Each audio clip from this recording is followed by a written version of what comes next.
The Iran threat looms over not just Israel itself, but thousands of American troops stationed across the region. Global Affairs correspondent Maya Rodriguez joins us from our JC Bureau. Maya, these troops' lives are on the line every day. Help us understand what they are up against.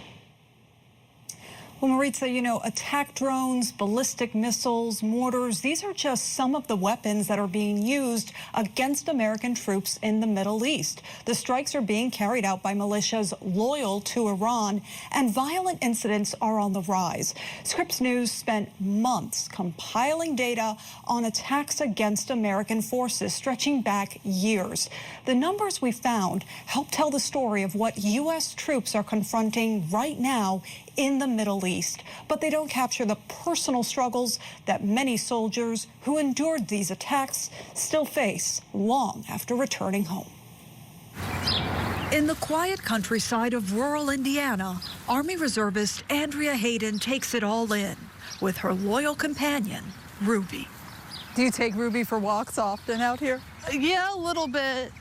The serenity here, a far cry from her previous deployments in Iraq.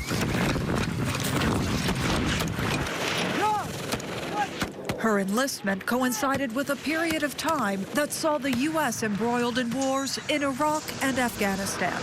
While the U.S. military pulled out of Afghanistan in 2021, Iraq still hosts about 2,500 American troops, part of what's called Operation Inherent Resolve, a mission to root out the terrorist group ISIS.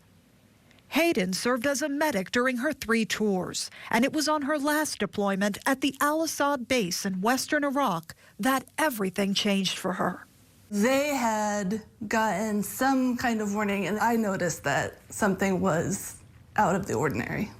It was January 2020, and Iran-backed militias launched a barrage of ballistic missiles toward U.S. and coalition troops stationed at Al-Asad. A drone captured the attack. It was like an earthquake. Everything shook, the bunker filled with dust. Then it was just a matter of, I don't know, holding on for dear life.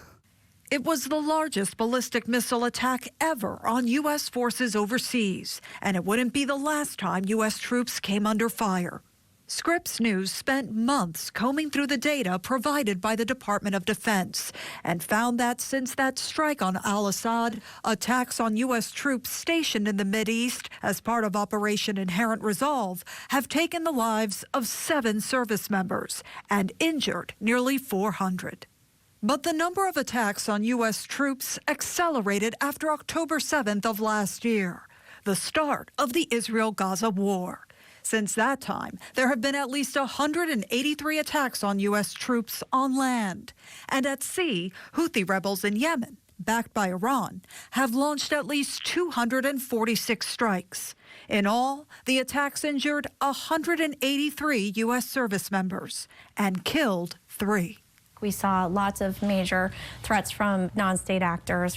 Caitlin Lee studies warfare at the RAND Corporation. She says over the past decade, the threats U.S. troops face in the region have expanded dramatically, from sophisticated missiles to cheap drones. Syria. What we started to see is the proliferation of smaller, low-cost drones and warfare. And so when you have these smaller drones flying overhead, rigged with mortars or other weapons, it's almost like a flying IED. Are U.S. troops prepared to deal with drone warfare like this? I think U.S. troops have a long way to go in terms of getting ready to confront drone warfare. I think we're actually entering an age where you're going to see both missiles and drones used by actors in the international system that just want to sow chaos. Chaos that's designed to kill. But as Andrea Hayden discovered, the brutal impacts can be invisible too. When she emerged from her bunker after the attack, she thought she was okay. But in the weeks that followed, she realized something was off. We saw the lingering effects during our interview. Some of the, I'm forgetting the word. Does that happen? Yeah, it's gotten a lot better. She and more than 100 others at Al-Asad were diagnosed with traumatic brain injuries resulting from the powerful blasts. It's a devastatingly common wound of war. The numbers are extremely high. Dr. Yevgenia Seryenko is clinical director of the Moss Rehab Institute for Brain Health in Pennsylvania. Here, interactive high-tech machines provide therapy for veterans dealing with TBI. It's extremely common. 1 in 3 military service members who have served since 2001 and who have been deployed are affected by traumatic brain injury. Despite the still growing numbers, she told us there is currently no set standard of care for treatment, but clinicians are trying. That is very much still in development, but what we hope is that through being here and working with our clinicians, they can see that their symptoms can and do improve. I would say it does get better. For Andrea Hayden, the experience of surviving the Al-Asad attack eventually earned her and some of her fellow soldiers the Purple Heart. This despite U.S. officials initially downplaying the severity of the attack because no one was killed.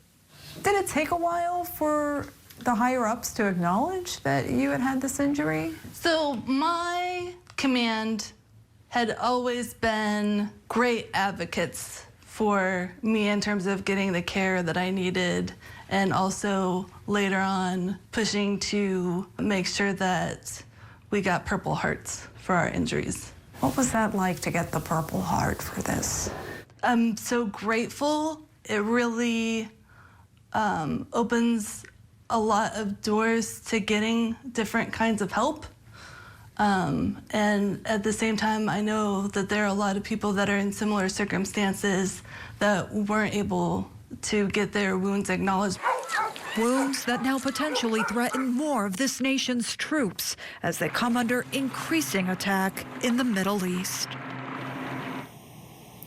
Just to illustrate the danger U.S. troops are facing in the Middle East, as we were putting this story together this week, the Pentagon announced that another 8 U.S. service members were injured in a drone attack on their base in Syria. U.S. officials blame Iran-backed militias for the attack. The injured troops were treated for smoke inhalation and traumatic brain injuries. Maritza. So much to think about. Global Affairs correspondent Maya Rodriguez, thank you so much for that reporting.